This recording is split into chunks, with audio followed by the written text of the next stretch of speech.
es un, una, una,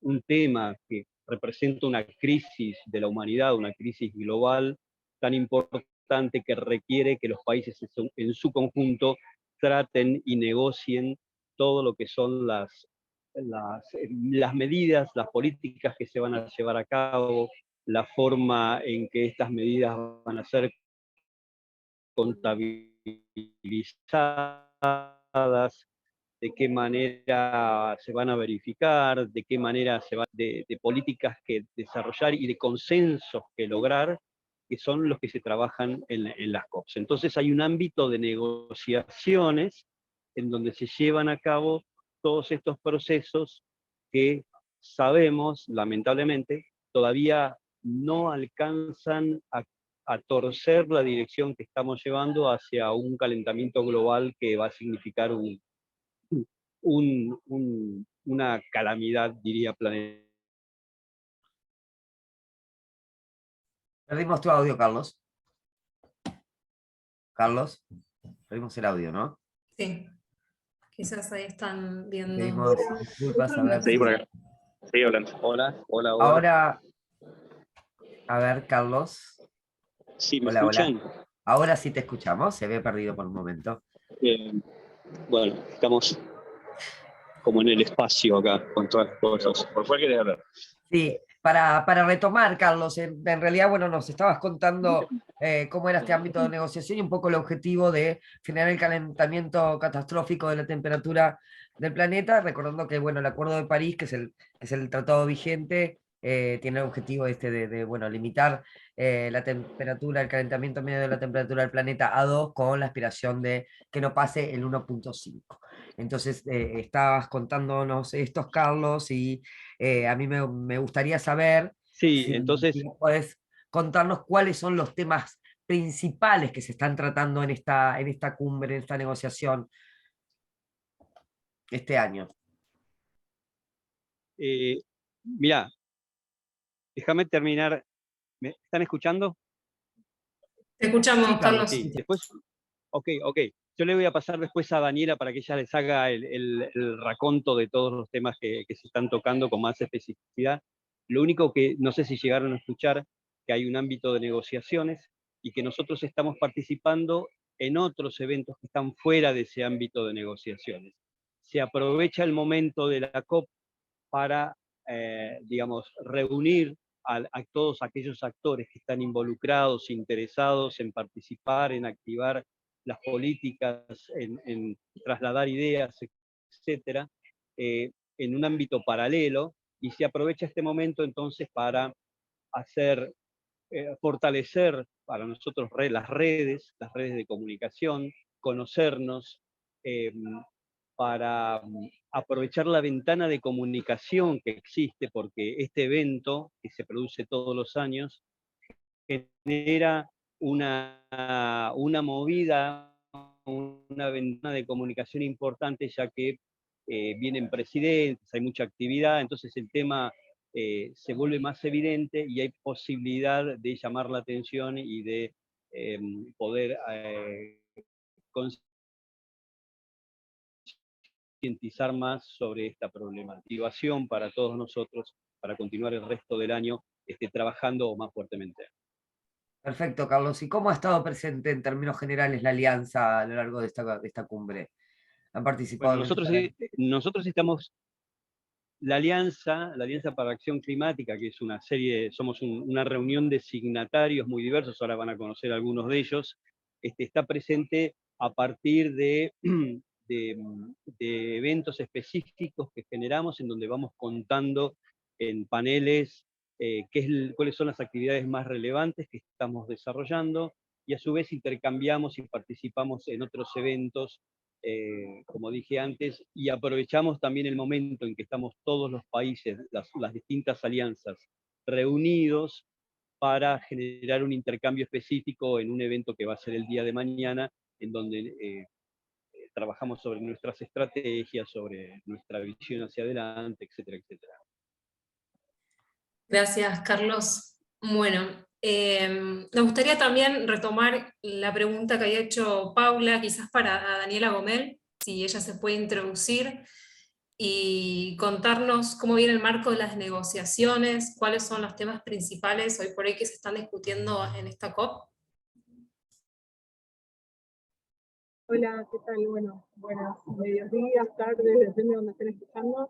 Soy Daniela Gomel, especialista en políticas públicas y gobernanza de vida silvestre. Y bueno, doy un soporte en lo que tiene que ver con el logo de políticas climáticas de la ASA.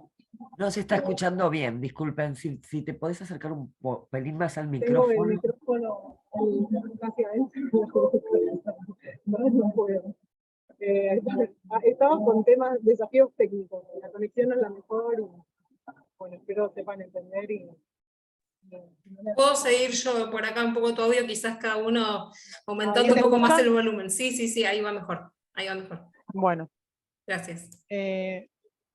Entonces, bueno, estamos en el segundo día de la segunda semana de la COP y básicamente esta semana es todo acerca de decisiones a nivel de alto nivel político, porque la semana pasada las negociaciones técnicas no pudieron avanzar en decisiones contundentes o llegar a acuerdos sustantivos sobre los principales temas que se están negociando, que tienen que ver con adaptación, mitigación, financiamiento, mercados de carbono y lo que tiene que ver con pérdidas y daños.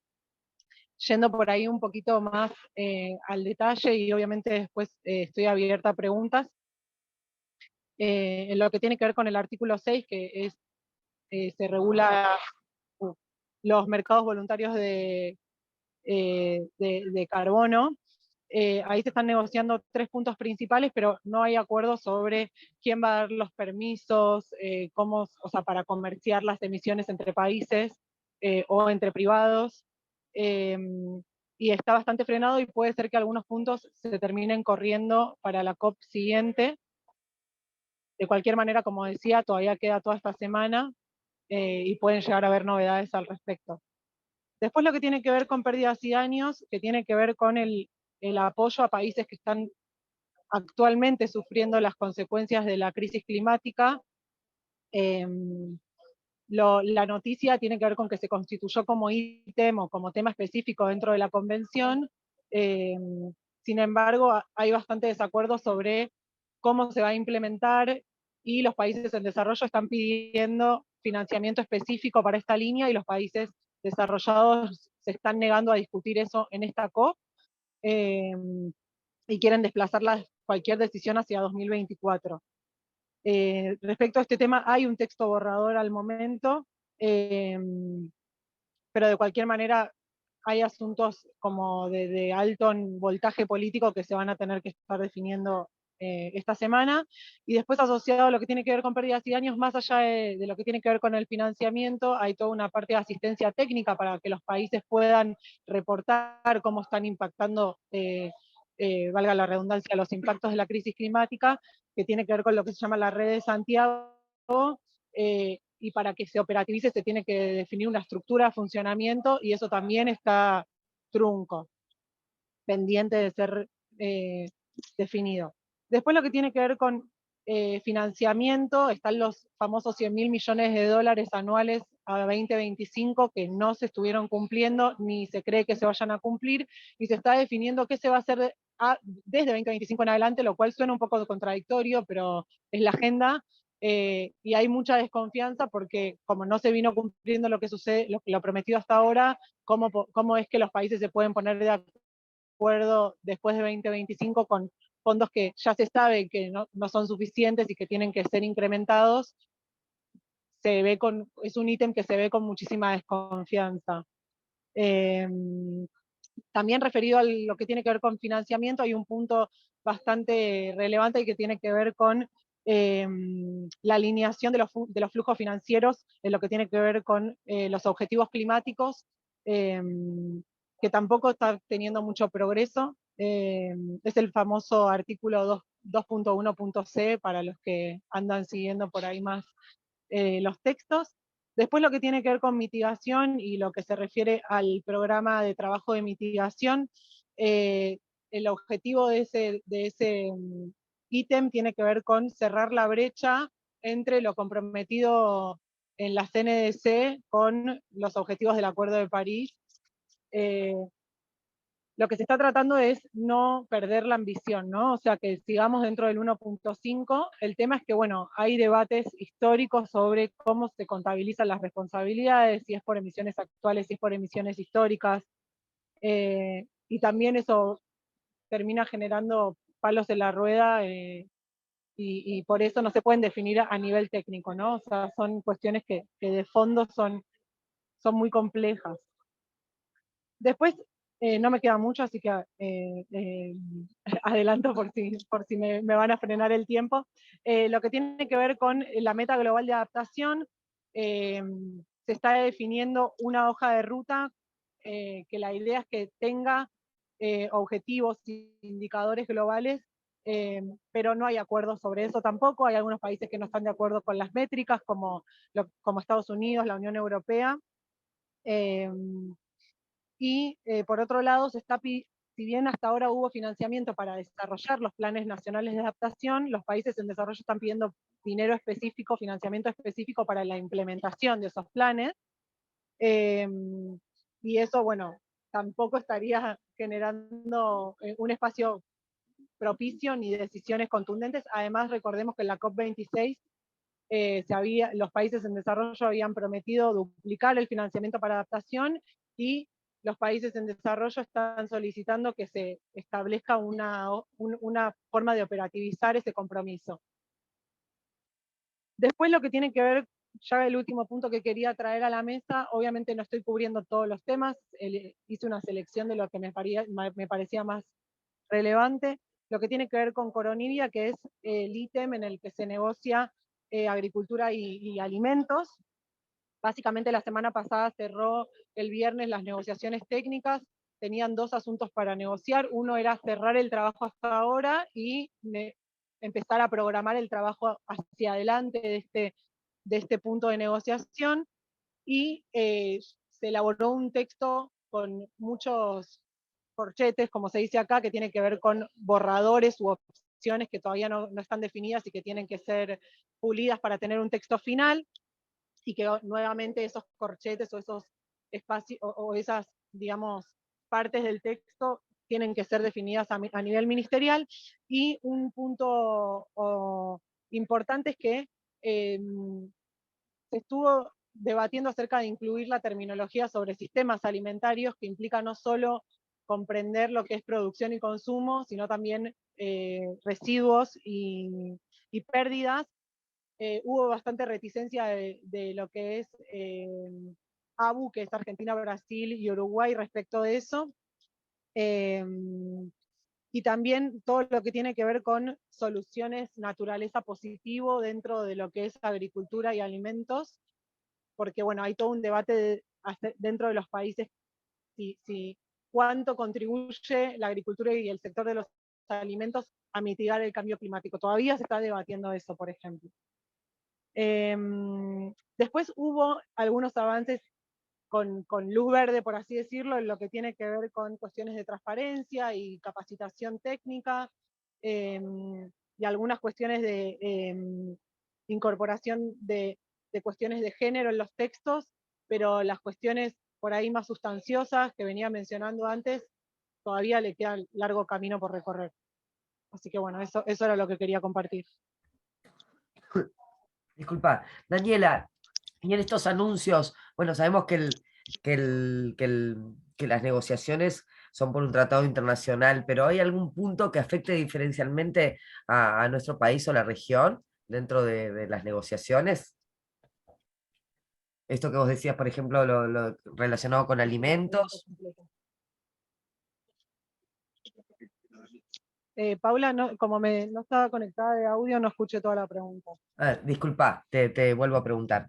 Que si bien sabemos que las negociaciones son por un acuerdo internacional, un tratado internacional, te preguntaba si hay algún aspecto, supuesto de lo que te referías con el tema de alimentos, donde está en bloque a Uruguay, Argentina y Brasil, pero si hay algún anuncio o algo que pueda llegar a afectar diferencialmente a nuestra región, a nuestro país.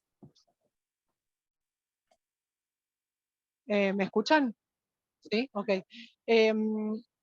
Bueno, respecto del rol particular de nuestro país o de la región, Argentina se va agrupando, depende del tema, sea dentro de ABU, que es Argentina, Brasil y Uruguay, como por ejemplo para lo que es Coronivia, que es lo de agricultura que mencionaba antes, y para otros está dentro del G77 más China, por ejemplo, en lo que tiene que ver con la meta global de adaptación, o sí, meta global de adaptación es la traducción al español. Según comentaron la propia delegación argentina, ellos presentaron un esquema de medición de indicadores y demás, y que fue adoptado por el G77 como posición.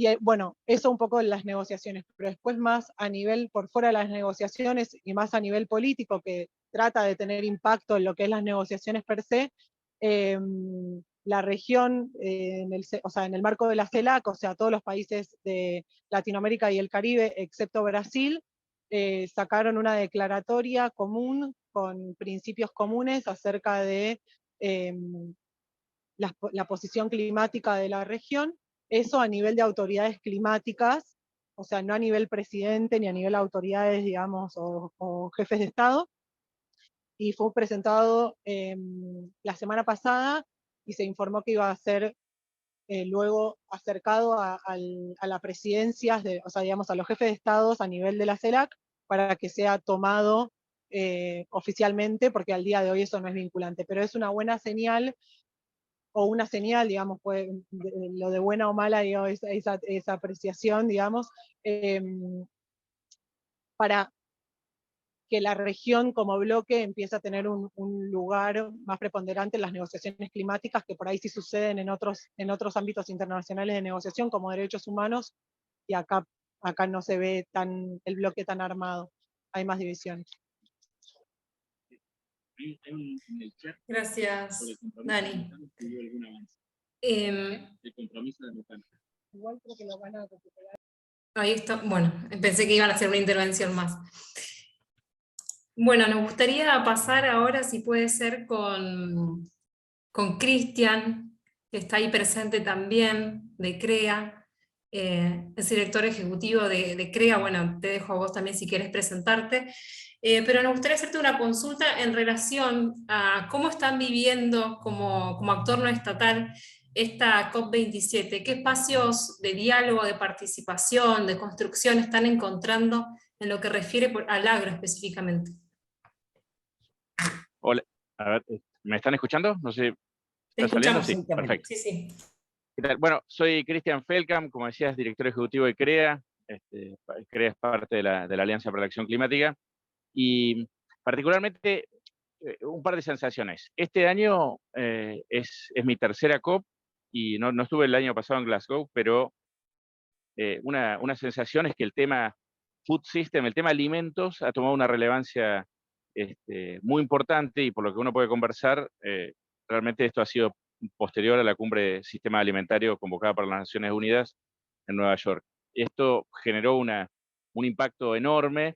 Incluso todos los ministerios de Agricultura de las Américas al final tuvieron una casa común en el espacio de la COP, dado que el IICA, el Instituto Interamericano de Cooperación Agrícola, trajo un stand, esto un instituto que depende de la OEA, trajo un stand y de alguna manera albergó a todos los ministerios de Agricultura de las Américas. Y en ese espacio y en otros espacios, nosotros como organización hemos tenido lugares para conversar. Ahora, quiero darle mi sensación. Yo estoy con el presidente Santiago Negri también, y nuestra percepción así inicial, ¿no? de cómo vienen las conversaciones y lo que está pasando. La mirada nuestra es que hay dos conversaciones que van como en dos caminos en paralelo. Hay una conversación, que es la que estaba comentando Daniela, de las negociaciones de los países, de los países productores, de alguna manera diciendo, ojo, ¿cómo negociamos? Porque esto pueden ser barreras para arancelarias, y hay una cierta posición defensiva, según la interpretamos nosotros, sobre el tema de cambio climático y cómo avanzar. Y por otro lado, hay una conversación de los privados, Y la conversación de los privados la vemos liderada por las empresas, y la vemos liderado por las empresas respondiendo a demanda de la sociedad, ¿no?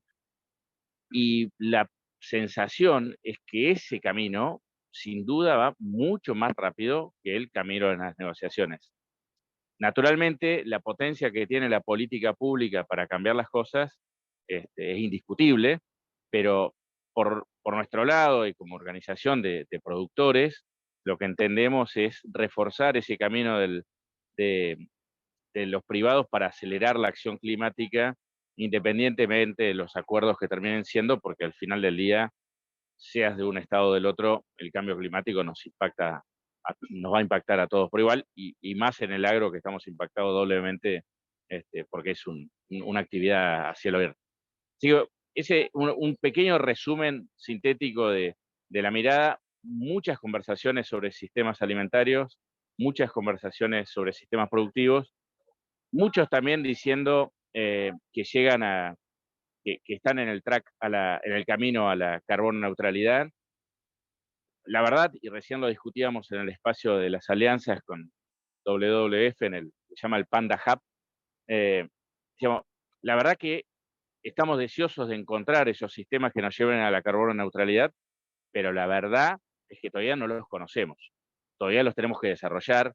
Hay indicios, hay algunos que se están desarrollando, pero hay que hacer un trabajo enorme, tenemos un desafío enorme, y entendemos que también es este espacio de las alianzas de trabajar en colaboración. Otra cosa que se ve mucho, particularmente a mí me da mucha satisfacción, la cantidad de diálogo entre diferentes posiciones y colaboración que existe en este lugar, y esto va a ser o es absolutamente necesario para estar a la altura del desafío de desarrollar, crear, descubrir esos sistemas que son muy particulares para cada localidad, para cada región, por lo tanto no podemos importar soluciones, ¿no? Así que, bueno, un pequeño resumen de la mirada desde CREA. Muchas gracias. Muy interesante que, bueno, este rol un poco protagónico para acelerar la acción climática que mencionás, Cristian, por parte de los privados y de las organizaciones, ¿no? O sea, como esta reflexión de, bueno, ocurren dos mundos en paralelo, pero que en definitiva hay una intencionalidad más del sector privado en acelerar esta acción, por lo que entiendo que en tu reflexión, ¿no? Y eso, bueno, es lo que lleva también a todo este desarrollo de soluciones basadas en la naturaleza y demás. Así que nos vamos a nutrir también de, bueno, de esta información, esta posibilidad de que ustedes estén ahí también con estas novedades. ¿Hay novedades tecnológicas también interesantes? ¿Alguna, alguna solución tecnológica se ha presentado? Mira, yo particularmente del agro no he encontrado soluciones particularmente tecnológicas. Los sublugares, por lo menos en tema de agro, no tienen un nivel de profundidad tecnológico a lo que uno está acostumbrado como técnico en el tema. Son más miradas de visión y no que traen una solución tecnológica que uno diga, bueno, ahora sí. Y como decía, lo que nos pasa en el agro es que es muy dependiente de cada ecosistema y las soluciones las vamos a tener que desarrollar. Así que no va a ser muy difícil. Nos inspira poder escuchar a los otros, a los que están haciendo, pero no necesariamente lo vamos a poder importar. Claro. Muchas gracias, Cristian. Vamos a ir con Martín Dapelo de CREA, un poco, bueno, comentarles también a los que están presentes que la Alianza ha trabajado y trabaja mucho en temas de agro y energía, entonces, bueno, un poco también tener Martín, si vos nos podés contar qué espacios útiles han encontrado o has visto vos en esta COP respecto a los temas energéticos. Sí, perfecto. Bueno, buenos días a todos. A ver, primero contarles un dato. Hoy se acaba de publicar desde Naciones Unidas que la población mundial llegó a 8.000 millones de personas hoy. Y como decía Cristian, uno de los desafíos principales es generar alimento de forma sostenible para 8.000 millones de personas, y el otro desafío es la energía. Sin energía no hay desarrollo. En lo que es energía, llegamos a esta COP en un contexto complicadísimo, que es la crisis energética europea agravada por la invasión de Rusia a Ucrania. Como saben, eso generó un verano europeo muy complicado y ahora Europa está por entrar a un invierno que va a ser uno de los más difíciles a nivel energético, de escasez energética, desde la Segunda Guerra Mundial. Desde ese lado, nos encuentra Argentina con una oportunidad nuevamente única. O sea, en Argentina tenemos la suerte de tener tantos recursos que nos pone en el lugar. Si decimos, bueno, ya somos 8.000 millones de personas en el mundo y en el mundo se necesita alimento y energía, fuimos el granero del mundo, podemos volver a hacerlo y también podemos exportar energía, ¿no? Pero para eso tenemos que desarrollar muchísima infraestructura que nos está faltando. Básicamente, desde los eventos y de las acciones que realizamos nosotros desde la Cámara y desde la Alianza por la Acción Climática, venimos a mostrar números, informes, proyectos, desarrollos que hacemos para poder primero alcanzar los objetivos de la Ley 27.191. Recordemos que es tener el 20% de energías renovables el año 2025, hoy estamos en un 14%, que ese objetivo va a ser muy difícil de que se pueda cumplir en el contexto macroeconómico que tenemos hoy en Argentina. Y además tenemos que, o sea, exigir ampliar esos objetivos que tiene la ley. Hoy la ley caduca al año 2025.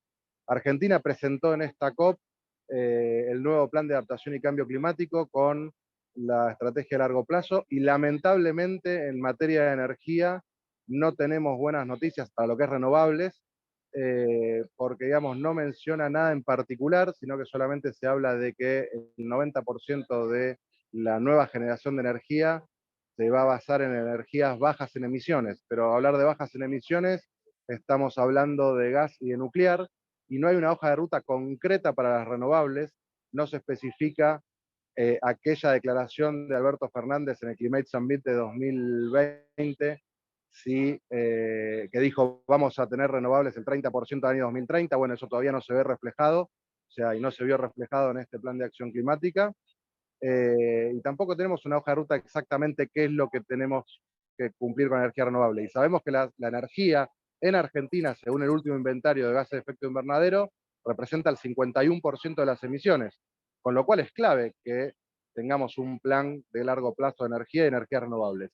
Y para esto, para cerrar, nos falta la otra pata, que es el acceso al financiamiento internacional.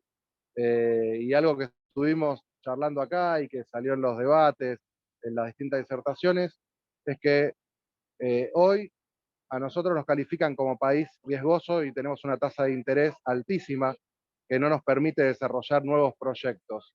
Ahora, lo que tenemos que impulsar y tratar más desde el hemisferio sur, es decir, cambiar esa mirada tradicional de las finanzas, de que riesgoso según el cristal de quién, ¿no? Porque Argentina emite solo el 0,7% de las emisiones de gases de efecto invernadero mundiales.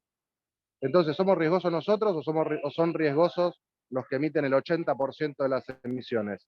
Entonces, ¿quién debería pagar mayor interés o pagar los daños de afectar al clima que están generando? Desarrollar proyectos que estamos pagando tasas de interés que son imposibles.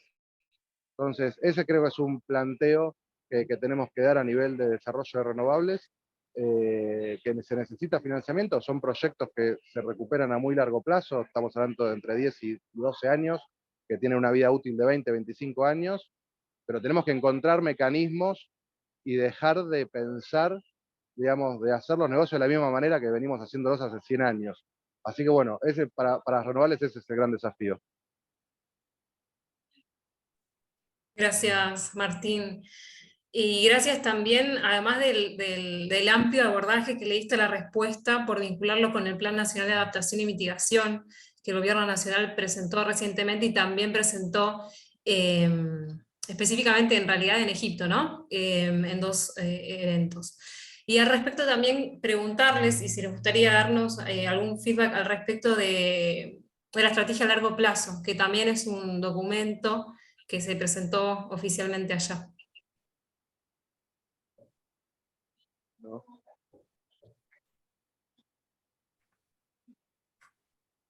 por acá. Sí.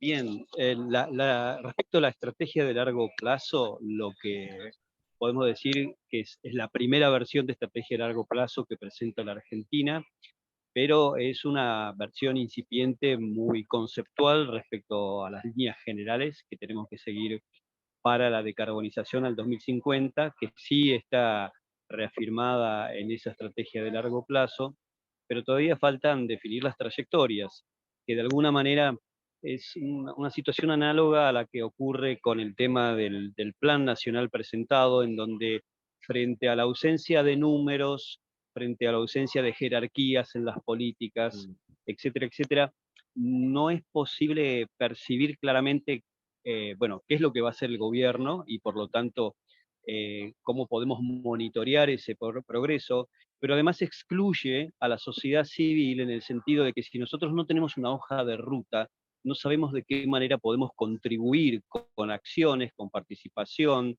el sector privado, la sociedad civil, etcétera, nos vemos carentes de una guía como para poder actuar efectivamente y poder coordinar nuestras intervenciones y nuestro apoyo, que es lo que queremos claramente hacer dentro de esta planificación que tenemos hacia adelante.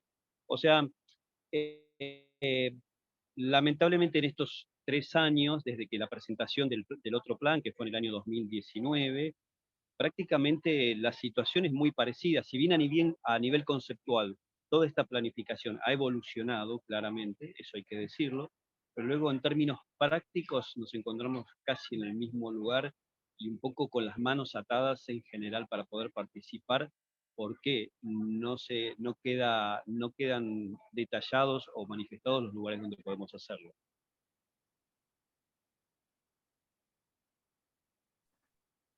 Hola.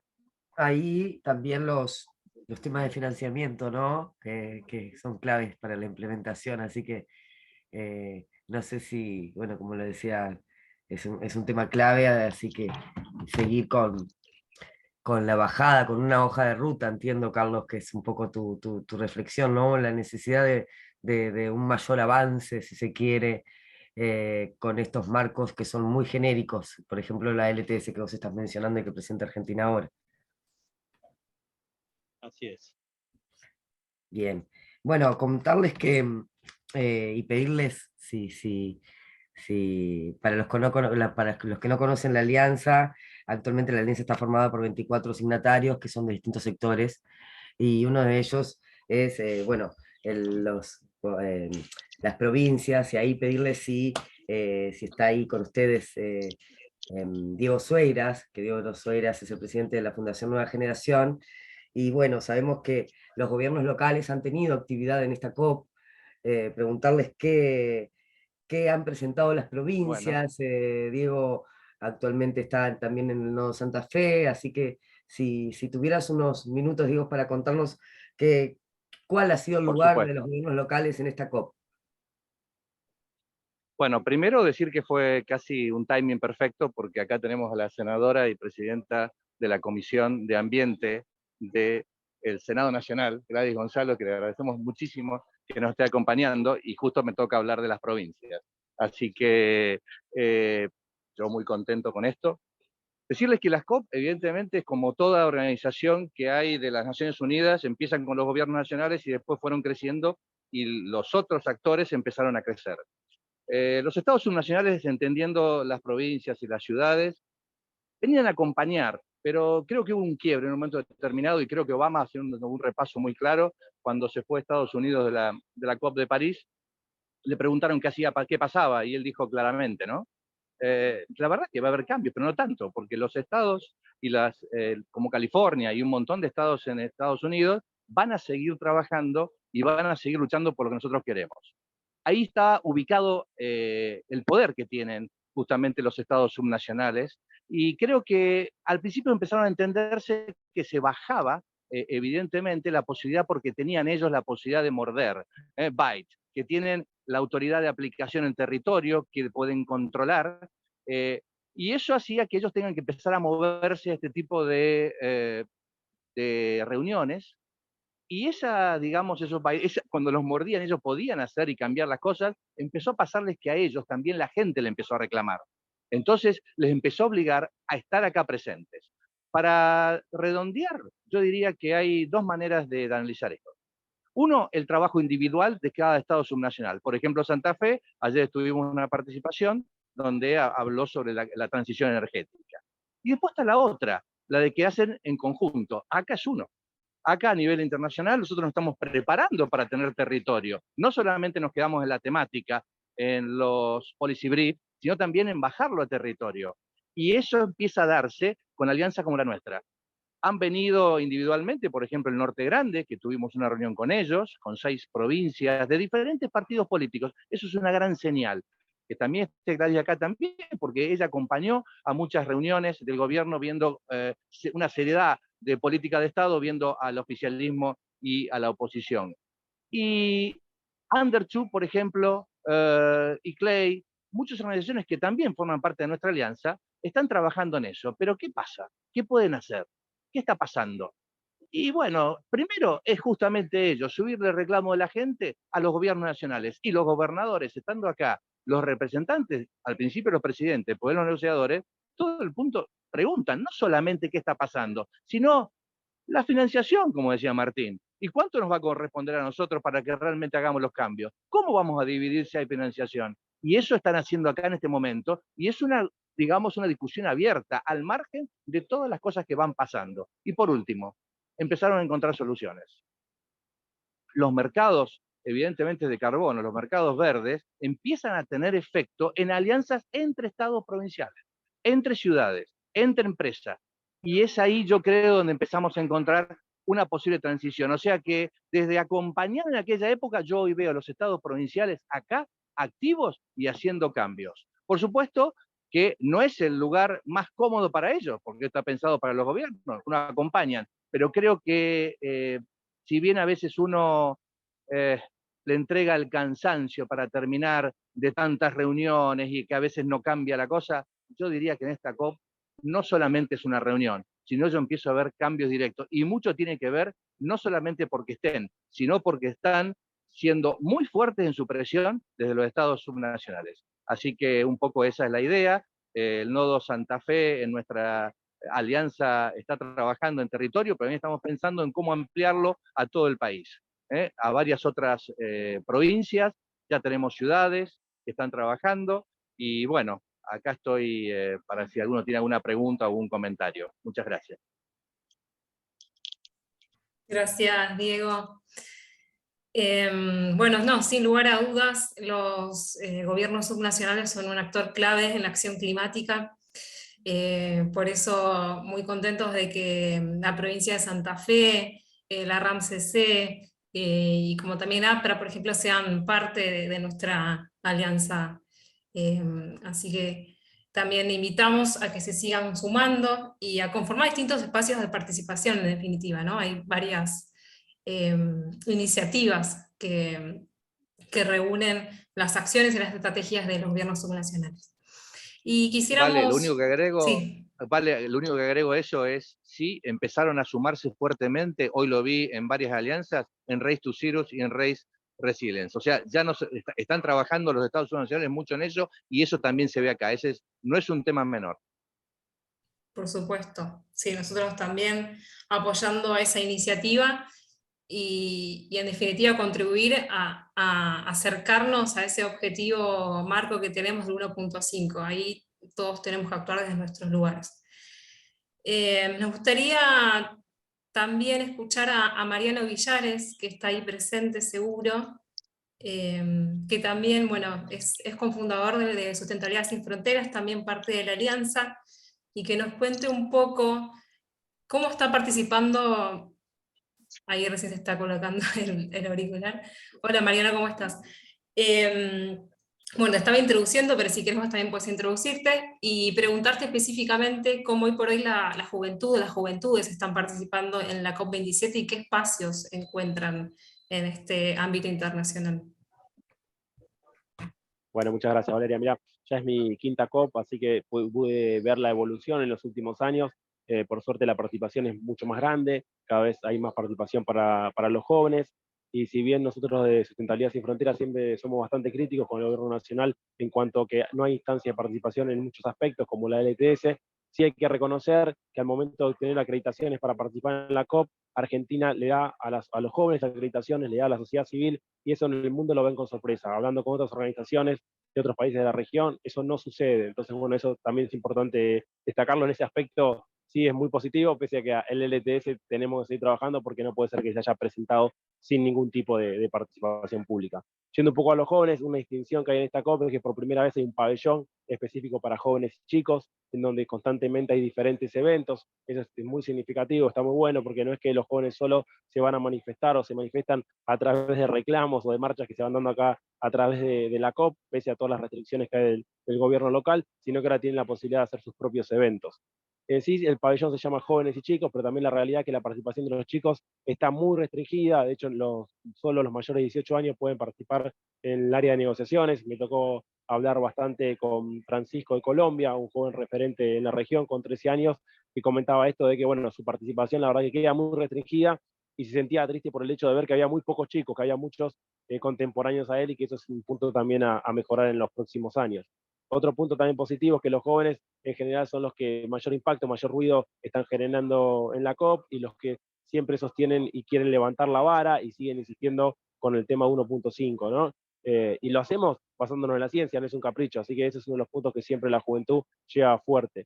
También destacamos que por primera vez hay de jóvenes a nivel Latinoamérica, construida a través de la RECOI, que es la Cumbre Regional de Cambio Climático de Jóvenes de América Latina, en la cual la conformamos dentro de Sustentabilidad Sin Fronteras, EcoHouse, organizaciones chilenas, organizaciones de Costa Rica, en donde más de 20 organizaciones que representan a más de 20 países nos pusimos de acuerdo para elaborar dos documentos, uno con 10 puntos claves para los gobiernos nacionales y otro con 10 puntos claves para los mayores emisores, cada uno con sus diferentes dinámicas. Cuando hablamos de los gobiernos nacionales, con fuerte foco en armar, por ejemplo, un observatorio de pérdidas y daños, y cuando hablamos de los principales emisores, hablamos de carbono neutralidad, hablamos de financiamiento, entre otras cuestiones. Y también tuvimos la posibilidad de participar en un side event, justamente en el pabellón de jóvenes y chicos, en donde tuvimos la participación de Marina Silva, de Brasil, de Cecilia Nicolini, de Gladys, y otros funcionarios a nivel Chile, Ecuador, y lo que le pedimos es que se empiece a trabajar de manera regional. Como los jóvenes están trabajando de manera regional y haciendo una red, le pedimos también a los funcionarios que empiecen a trabajar de esa forma y se empiezan a ver algunos avances al respecto. Y por último, una figura muy importante que vemos que está en otros países y que Argentina todavía no tiene, es la figura de los jóvenes negociadores. Es decir, se empiezan a incorporar jóvenes en las delegaciones, y eso es muy bueno porque se van formando, van dando los primeros pasos, van entendiendo cómo es esta dinámica, que es hiper compleja, la negociación es un mundo en sí, dentro de la COP, y eso sería bueno que en los próximos años Argentina lo empiece a implementar. Siempre hubo varios indicios como para arrancar, todavía no lo hizo, pero sí también quiero destacar que una de las cofundadoras de Sustentabilidad Sin Fronteras, que es Lufa Libene, que hace ya unos años trabaja en el Ministerio de Ambiente de Nación, es la negociadora principal en tema de daños y pérdidas, y es muy joven y está llevando este tema con mucha fuerza. Muy bueno el rol que están tomando los jóvenes. Estos documentos que mencionabas, Mariano, estos documentos surgen de la COI y se presentaron ahí. No me quedó claro. Estos dos documentos que mencionaste, uno sobre tema de carbono de neutralidad y demás, ¿fueron a presentarlos a la COP? Surgen de la RECOI.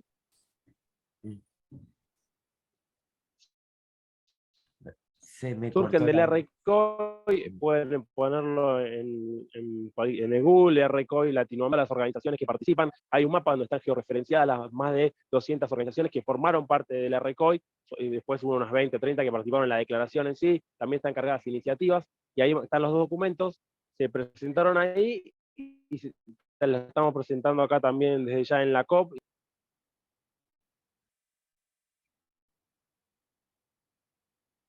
Ahí va, buenísimo. No sé si terminaste o se cortó un poco el audio.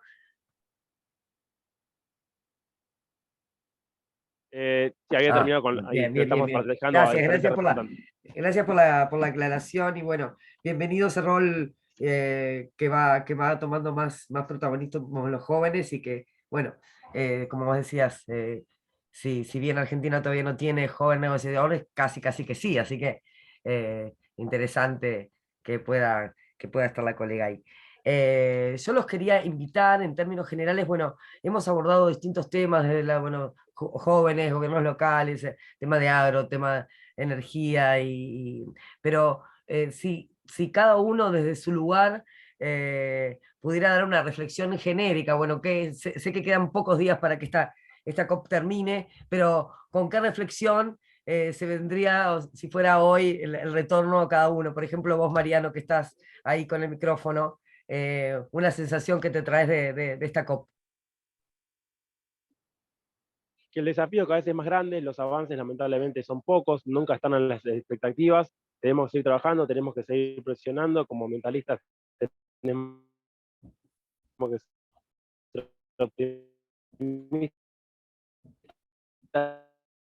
no nos queda otra, pero la realidad es que los años pasan, cada vez estamos más cerca del 2030 y los avances no son acordes a la emergencia climática y ecológica, así que tenemos que seguir trabajando cada vez más fuerte para lograr los objetivos.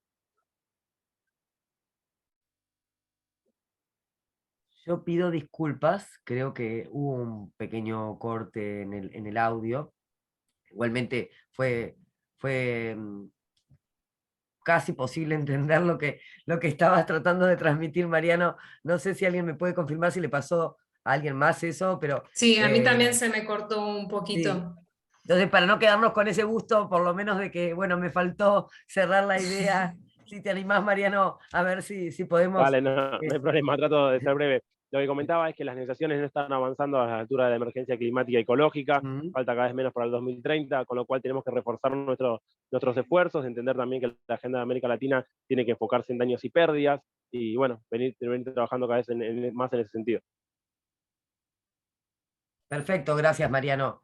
No sé a quién tenés, si es que no me falla la mirada, estaría Daniela, Martín, Carlos. Carlos, la misma pregunta que le hacía a Mariano y que, no sé, una reflexión de tu parte, que si tuvieras que decir, bueno, ¿con qué me traigo, con qué me quedo de esta COP? Un poco, bueno, hablaba Mariano como que no es suficiente, bueno, ¿cuál es tu reflexión? Bueno, mira, digamos, eh, acá estamos también con la senadora, perdón que cambie un poquito el esquema, yo sé que esto es un poco el momento a momento. Estamos con la senadora Gladys González, tal vez ella pueda hacer algún aporte desde la mirada desde los poderes legislativos y qué es lo que está ocurriendo en la COP respecto a esto, y después podemos terminar con el cierre nuestro. ¿Qué te parece? Perfecto. Cambio Bienvenida un a poco el Gladys. esquema. No, muy bien. ¿Está bien? Estamos libres, así que esa es la idea, Y disculpen, descontracturado. disculpen. Así que bien. ¿Cómo? Vale, pasamos. Gracias por venir.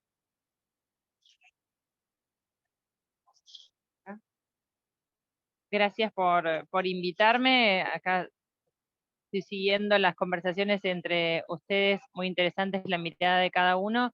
Bueno, contarles un poco qué vinimos a hacer los parlamentarios a esta COP, y en 2 o 3 sentidos. Obviamente, como soy legisladora nacional, no formo parte de los equipos de negociación, por lo tanto tengo, digamos, el mismo rol que el resto de la mesa que acá intervino, es ir participando en las conversaciones, lo que los funcionarios nacionales nos van contando.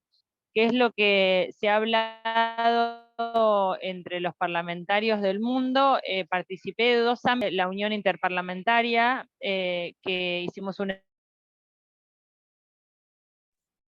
Se cortó. Gladys, ¿nos escuchan? Puede ser que se haya muteado o perdimos el sonido. Gladys, a ver si alguien nos escucha. Veo que Gladys sigue hablando, entonces en realidad creo que no ha habido... Gladys, ¿nos escuchás ahora? No, está saliendo el audio desde Egipto. Perdimos el sonido. Me dice Eugenia Wolkoff de CREA. Gracias, Eugenia, también por confirmarme que ustedes están con pérdida de la señal de audio. A ver si tenemos suerte. ¿Ahora me escuchan? A ver, Gladys, te perdimos el sonido prácticamente al inicio. ¿Sí, ahora me escuchan? No, Ahora sí. Porque dice que estaba silenciado. Entonces, ¿avanzo? ¿Sí? Ok, perfecto.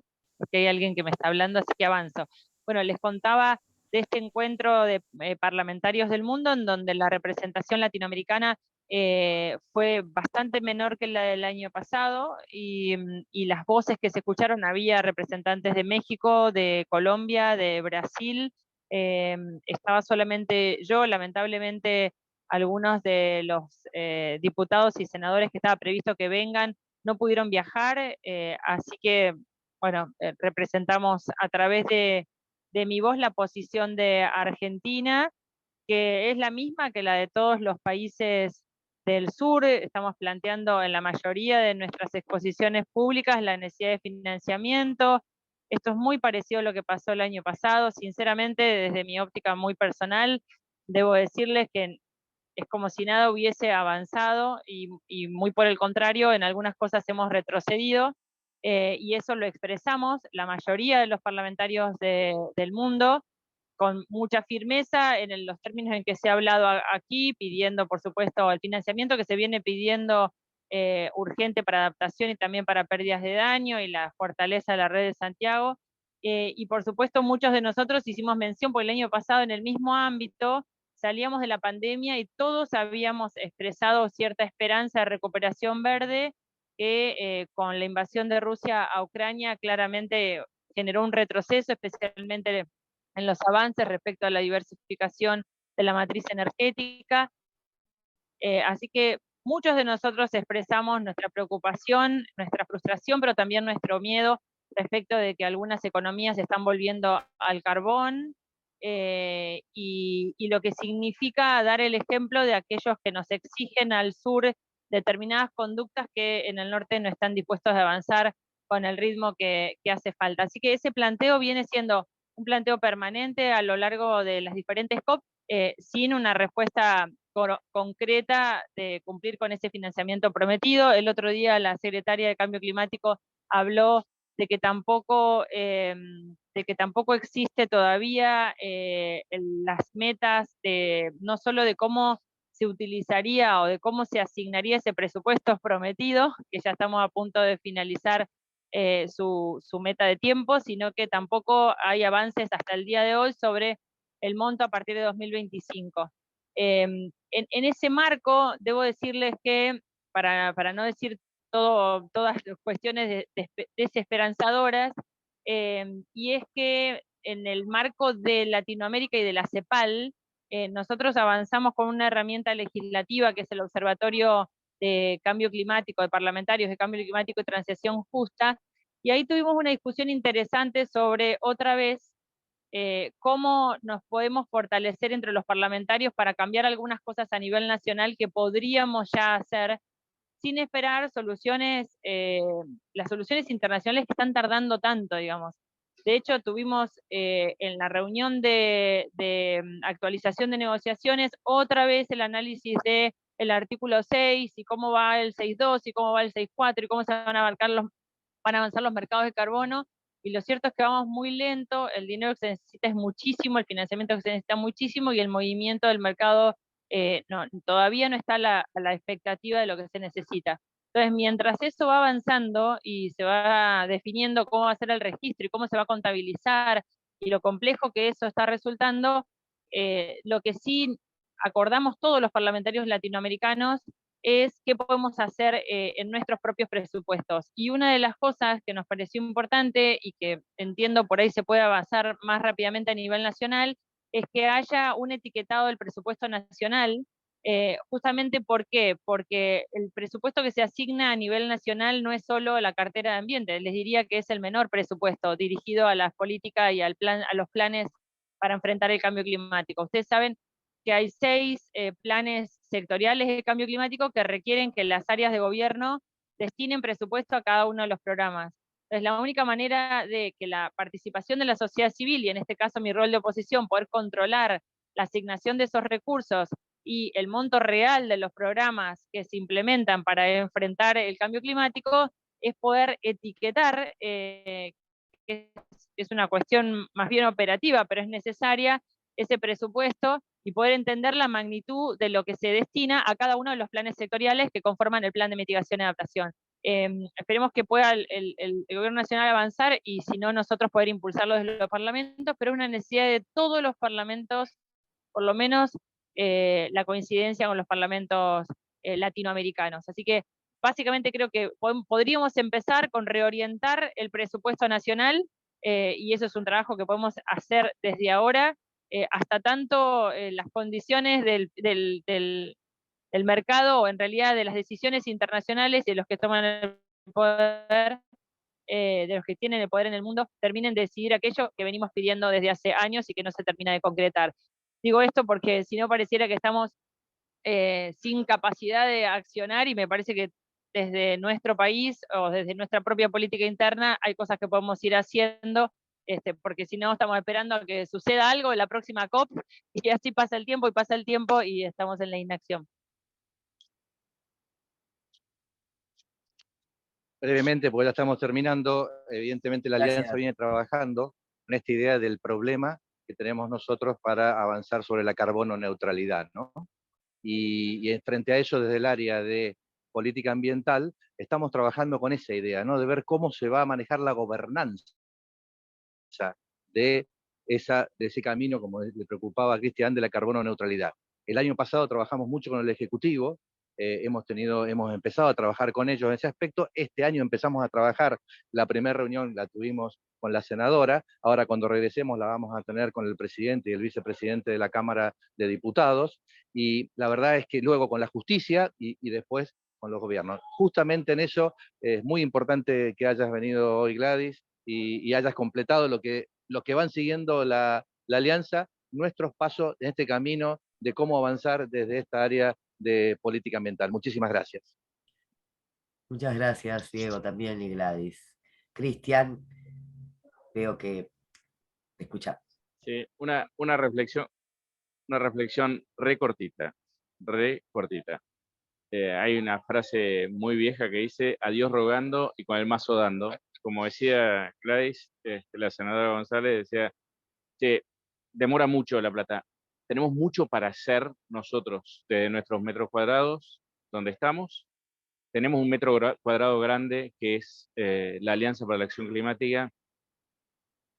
Vayamos nosotros, no esperemos a que las soluciones vengan de otro lado. Sigamos rogando para que eso pase y sigamos apoyando para que eso pase, pero pongámosle fuerte para cambiar las cosas. Porque el cambio climático es una realidad que no va a esperar a las negociaciones.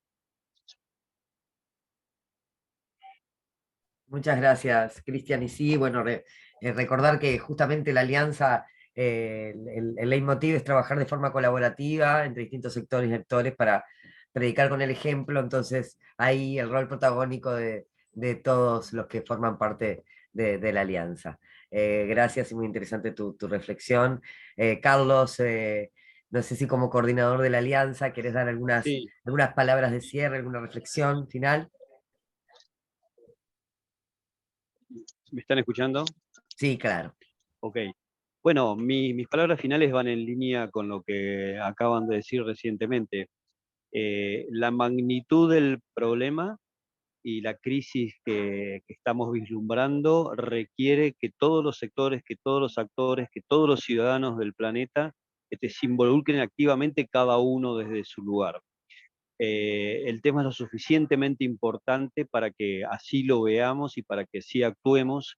Y la Alianza para la Acción Climática, en este caso de Argentina, es un ámbito que permite congregar y que permite reunir y que permite que se desarrollen estas ideas de una manera más completa, porque nos podemos complementar entre todas las generaciones, entre todas las actividades, todas las economías, todas las regiones, etc.